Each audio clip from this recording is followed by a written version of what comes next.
Assalamualaikum warahmatullahi wabarakatuh. Bismillah, alhamdulillah, wassalatu wassalamu ala rasulillah Sayyidina Muhammad ibn Abdillah wa ala alihi wa ashabihi wa zuwazihi wa zurriyatihi wa ahlil baitihi wa man tabi'ahum bi ihsanin ila yaumil qiyamah. Asyhadu an la ilaha illallah wahdahu la syarika lah wa asyhadu anna Muhammadan abduhu wa rasuluhu la nabiyya ba'da. Qala Allah ta'ala fi kitabihil karim, tabbat yada abi lahabi wa taba ma aghna anhu maluhu wa ma kasaba sayasla naran zata lahabi wa imra'atuhu hammalatal hatab fi jidha hablum min masad. Sadaqallahul azim. Para sahabat terindah semuanya dimanapun kita semua berada, semoga kita senantiasa diberikan kesehatan lahir wal batinah, diberikan kebahagiaan lahir wal batinah, diberikan kesejahteraan lahir wal batinah, diberikan umur yang panjang, umur yang barokah, untuk senantiasa beribadah kepada Allah Subhanahu Ta'ala. Dan semoga kita semua bisa mengakhiri hidup di dunia yang fana ini dengan husnul khatimah dan bersama Rasulullah Sallallahu Alaihi Wasallam di Jannatul Firdausnya Allah Subhanahu Wa Ta'ala. Amin ya rabbal alamin. Oke, para sahabatku terindah semuanya, seperti biasa pada penampilan kali ini di channel terindah Suyadinat ini, kita akan membahas tentang segala sesuatu yang berhubungan dengan yang sederhana-sederhana saja. Pada pembahasan yang sederhana kali ini, kita akan mencoba mengangkat sebuah kisah kasih atau sebuah kisah politik daripada seorang penguasa yang saat ini telah menjadi seorang gelandangan politik. Ya, istilah gelandangan itu adalah sebuah istilah yang diberikan kepada orang-orang yang tidak menetap berada pada suatu tempat. Dia selalu menggelandang kemana-kemana saja dia pergi, sekehendak hati dia mau pergi, dia pergi, sekehendak hati dia mau melakukan apapun, dia akan melakukan apapun. Itu namanya gelandangan. Kalau gelandangan pada umumnya adalah gelandangan yang seperti itu, dia tidak punya rumah, tidak punya pekerjaan, tidak punya tujuan prioritas, dan tidak punya kekayaan yang cukup dia banggakan. Kan tetapi pola kali ini adalah terbalik. Akan tetapi kita akan memakainya dengan sebuah istilah juga tetap gelandangan politik. Nah, ini perlu para sahabatku semua kita pahami bahwa posisi daripada seorang gelandangan politik, di mana seorang yang memang dari dulunya dia tidak mempunyai partai politik, yang tidak bergabung kepada sebuah partai politik, akan tetapi dengan segala kepiawaiannya dan segala keandalannya, dia mampu menempati posisi politis yang sangat luar biasa. Kita katakan sajalah inilah sebuah perjalanan hidup secara politik, yaitu Pak Jokowi, di mana pada awalnya memang dia tidak mempunyai partai politik, akan tetapi melalui sebuah partai besar yang menggelandang dia memasuki arena perpolitikan di Indonesia, akhirnya dia mampu menduduki sebuah jabatan yang cukup prestisius di kota Solo sebagai wali kota 2 periode di hari partai yang sama, yaitu partai PDIP. Kemudian pada periode kedua juga dia masih berada pada bimbingan, pada naungan sebuah partai politik, yaitu PDIP, untuk maju sebagai gubernur DKI Jakarta. Lagi-lagi dia memenangi kompetisi itu karena memang mungkin ditopang oleh para daihat-daihatnya Partai Demokrasi Indonesia Perjuangan. Akhirnya dia bisa memenangi kompetisi daripada perebutan kursi sebagai gubernur DKI Jakarta pada waktu itu. Dan ketika jabatan politiknya sebagai gubernur DKI Jakarta belum selesai, lagi-lagi nasib berpihak kepada dia. Partai PDIP tetap mengusung dia untuk maju ke kancah perpolitikan sebagai calon presiden. Padahal ketika itu kita mengetahui kalau seandainya Bu Megawati ini seorang dinasti politis yang sangat kuat, dia mempunyai anaknya yaitu Puan Maharani. Akan tetapi Puan Maharani tidak dimajukan sebagai calon presiden, bahkan wakil presiden pun tidak pada waktu itu, karena dia masih memberikan dukungannya 100% kepada anak asuhnya, yaitu Joko Widodo. Akhirnya dengan daihatnya, dengan perjuangan yang hidup matinya PDIP serta kader-kadernya ke bawah, sebagaimana kita ketahui di Indonesia, PDIP adalah sebuah partai ideologis yang sangat mengakar dari ajaran-ajaran Bung Karno. Dan ketika dia memperjuangkan kandidatnya, apalagi itu dinyatakan sebagai anggota partainya, dia akan all out untuk memperjuangkan, memenangkan kandidat yang dia usung, termasuk Pak Jokowi, mulai dari Wali Kota Solo, kemudian Gubernur DKI Jakarta, kemudian Pilpres, dia menjadi presiden 2 kali sebagai usaha hidup mati tenggelamnya serta perjuangan yang ideologisnya sangat mendasar bagi PDIP untuk memenangkan kadernya, yaitu pada waktu itu adalah Joko Widodo. Akan tetapi lagi-lagi dilema, akan lagi-lagi sebuah tragedi politik terjadi di ujung kekuasaan Pak Jokowi yang notabene adalah memang kader partai PDIP, meskipun PDI ini bukan partai dia. Tetapi di ujung kekuasaannya, wabil khusus 2 tahun terakhir menjelang Pilpres 2024, Pak Jokowi secara terang-terangan membangkang, bahkan menentang, bahkan berusaha untuk mematikan banteng yang telah mendukung dia, banteng yang telah memposisikan dia pada derajat yang paling tinggi di negeri ini. Sebuah pengkhianatan itu terjadi di ujung ketika Pak Jokowi mempunyai ambisi yang besar untuk meneruskan dinastinya. Padahal dinastinya ini juga dulu pernah juga dan pasti juga didukung oleh PDIP untuk mengusung anaknya untuk menjadi wali kota Solo, menggantikan bapaknya. Lagi-lagi saya sangat meyakini ketika tidak didukung oleh PDIP, saya yakin dan percaya dia tak akan mampu juga menduduki sebagai wali kota Solo pada waktu itu. Terlebih lagi, ditambah lagi anaknya, khusus anak menantunya yang di Medan, bersaing untuk menjadi wali kota Medan, juga daihatnya adalah PDIP dan memenangi kompetisi sebagai wali kota Medan pada waktu itu. Dan itulah sebuah dedikasi besar PDIP kepada Jokowi yang nauzubillahnya justru di ujung-ujung inilah Pak Jokowi malah mengkhianatinya. Kami sebagai warga yang bukan komunitas politik PDIP cukup prihatin dengan apa yang dilakukan oleh Pak Jokowi terhadap partai PDIP ini yang telah membesarkannya, yang telah melambungkan namanya dari yang bukan siapa-siapa jadi siapa-siapa. Dan ketika dia sudah menjadi apa-apa, justru dia malah mengkhianati kepada PDIP. Dan mungkin melalui video ini saya bisa sedikit membuat suatu analisa saya pribadi. Saya meyakini di sini Pak Jokowi menerima didikan-didikan yang sebenarnya ideologisnya Soekarnoisme di PDIP, tapi kita justru menemukan hasil didikannya adalah sebuah pengkhianatan oleh Pak Jokowi. Mungkin ini ada suatu ketimpangan pribadi atau ideologinya tidak nyambung kepada Jokowi, atau Jokowi memang punya agenda yang besar untuk mengendarai banteng yang besar itu, banteng yang kokoh itu, sehingga dia mencapai tujuannya dengan sangat mulus. Tanpa banteng tak ada Jokowi. Dan akhir-akhir ini setelah Pak Jokowi tidak menjadi presiden lagi, justru dia malah semakin brutal di sini, meskipun dia tidak mempunyai partai politik. Bahkan dia sekarang ini adalah menggelandang politik. Semenjak dia di periode kedua, dia telah berusaha untuk masuk ke dalam partai politik lain dengan cara mengobrak-abrik partai lain.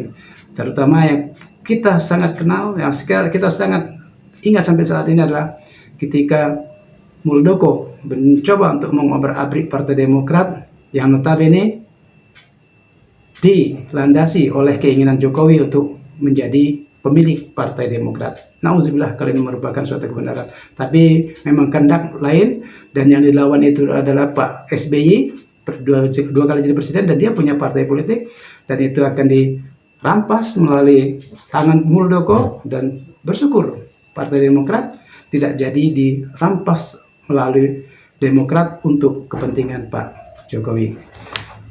Dan setelah lengser dari presiden pun, dia tetap tidak bisa meninggalkan panggung politik. Dia terus ikut cawe-cawe karena dia sudah merasa mempunyai kekuatan baru yang dibangun selama 2 periode menjadi presiden, yaitu adalah Parcok atau Partai Coklat, yang di sini disinyalir adalah kepolisian dan para ASN yang juga berpakaian coklat, yang dengan sprindik, yang dengan catatan-catatan tersendiri, Pak Jokowi melalui kepolisian bisa memprioritaskan kemenangan yang dia inginkan.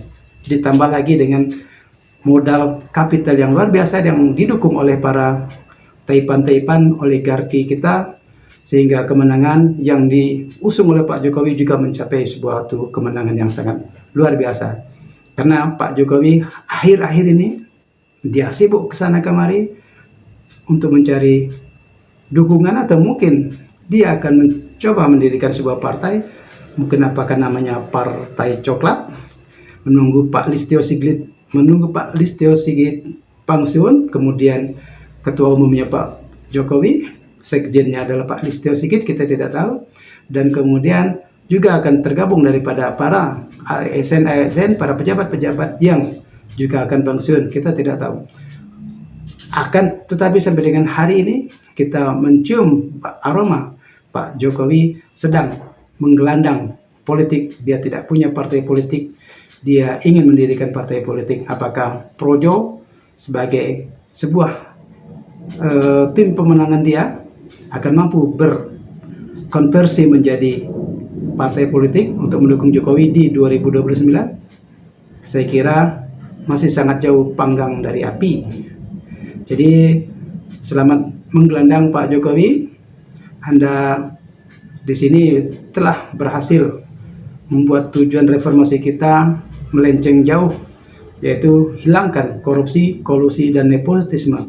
Selama 10 tahun pemerintahan Pak Jokowi dan kabinetnya dan pemerintahannya, itu justru korupsi, kolusi, dan nepotisme semakin menjadi plus, ditambah dinasti semakin menjadi juga. Dinasti yang dimaksud adalah keluarga Pak Jokowi. Anaknya secara brutal mengobrak-abrik atau merekayasa konstitusi agar dia bisa mencalonkan diri sebagai wakil presiden, dan sekarang menjadi wakil presiden. Dan ini sudah merupakan suatu penelanjangan daripada apa yang dicita-citakan oleh reformasi dan apa yang dicita-citakan oleh negeri ini, bahwa kekuasaan itu tidak menumpuk pada satu orang keluarga. Melalui YouTube ini saya menyampaikan bahwa suatu politik dinasti itu adalah ketika bapaknya berkuasa, dia menempatkan anak-anaknya, keluarga-keluarganya, atau menantu-menantunya pada posisi-posisi penting di negeri ini.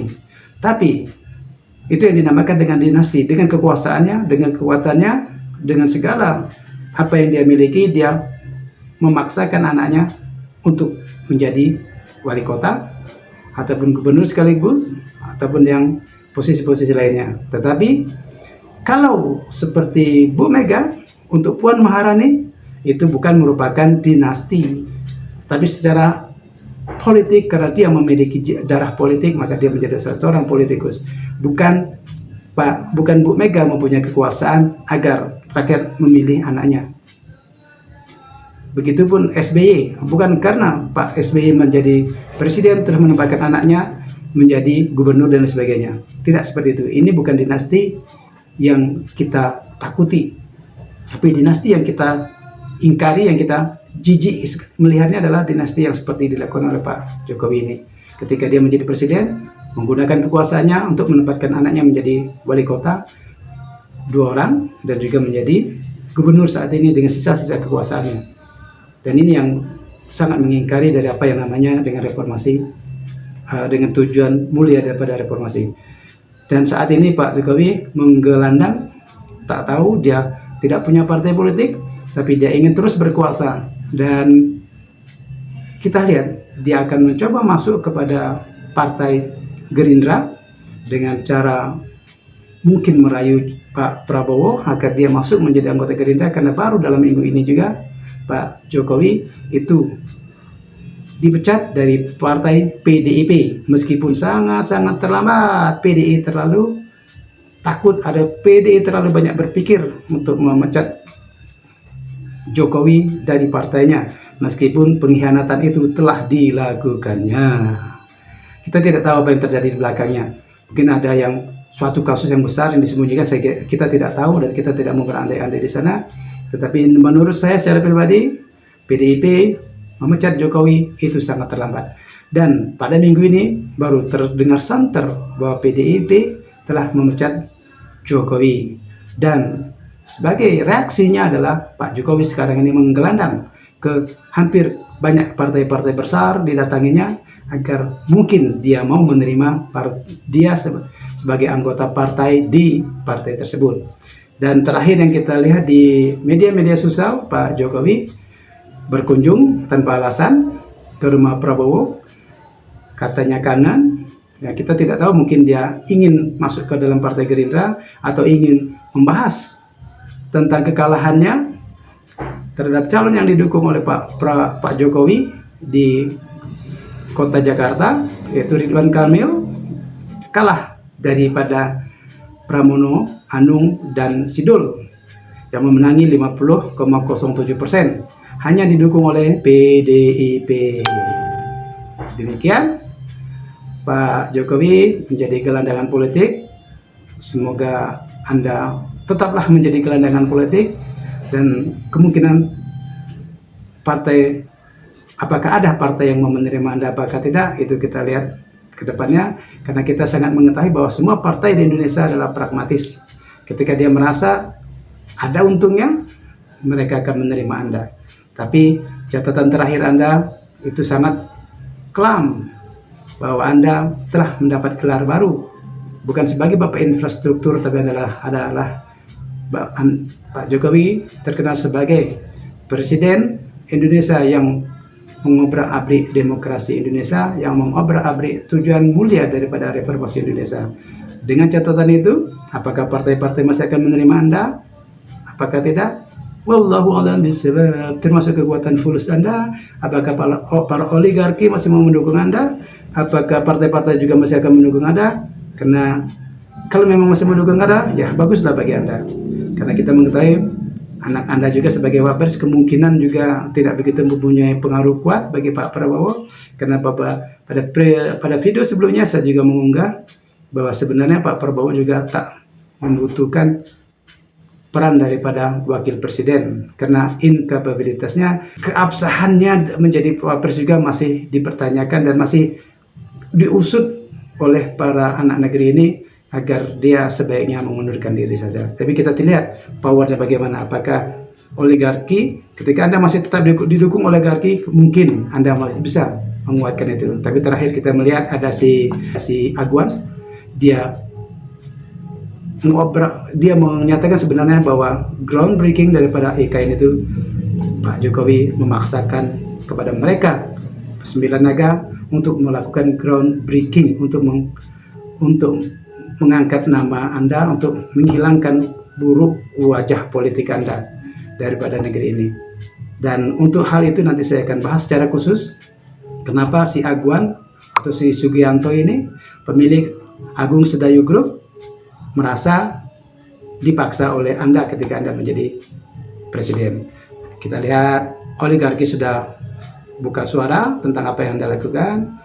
Sekarang Anda menggelandang politik, tidak tahu Anda akan berlabuh di mana.